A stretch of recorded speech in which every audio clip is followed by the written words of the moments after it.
Le chiot, cet être si mignon et fragile, va jusqu'à ses 3 mois subir de nombreux changements que nous allons voir dans cette vidéo. La période prénatale. C'est la période où les chiots sont dans le ventre de leur mère. Les fœtus acquièrent une sensibilité tactile environ 40 jours avant la naissance. C'est pourquoi il est conseillé de caresser régulièrement le ventre de la mère pendant la gestation afin que les futurs chiots apprennent à apprécier les contacts physiques.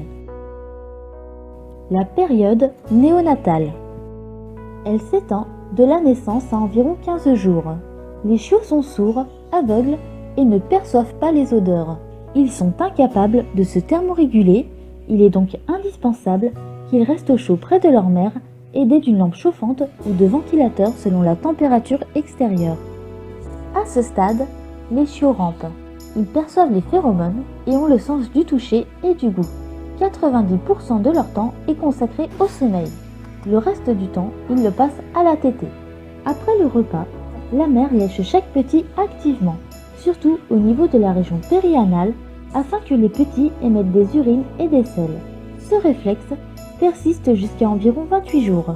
La mère est très attachée à ses chiots. Elle est prête à les défendre contre des dangers potentiels, ce qui peut mener à ce que l'on appelle de l'agression maternelle envers d'autres animaux ou des humains en qui elle n'aurait pas confiance. Elle ira chercher ses petits dès qu'ils s'éloignent pour les ramener près d'elle où ils pourront se réchauffer et se nourrir. Toutes les mères sont différentes. Et si votre chienne manque à certains de ses devoirs, c'est à vous de les faire. La période de transition. Cette période dure environ une semaine et débute à l'ouverture des yeux du chiot. Elle se caractérise par la réduction du temps de sommeil, les petits commencent à explorer l'environnement en marchant et les vocalises deviennent plus complexes. La période de socialisation. C'est une période très importante qui s'étend de l'âge de 3 semaines à 3 mois.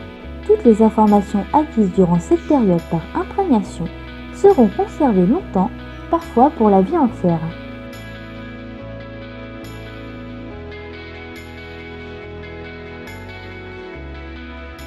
Cela signifie par exemple qu'un chien qui n'aura jamais vu d'humain durant cette période de socialisation en aura très peur.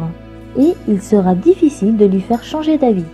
Durant cette période, le chiot apprend l'autocontrôle, être un chien équilibré, savoir se soumettre, ne pas être trop surexcité, à communiquer avec les autres grâce à des vocalises, du langage corporel, des odeurs et des phéromones, à cohabiter avec des espèces dites amies, telles que l'humain, le chat, les chevaux, etc. Et ils apprennent également à se détacher de leur mère. Merci d'avoir regardé cette vidéo sur le développement du chiot et je vous dis à bientôt pour une prochaine vidéo.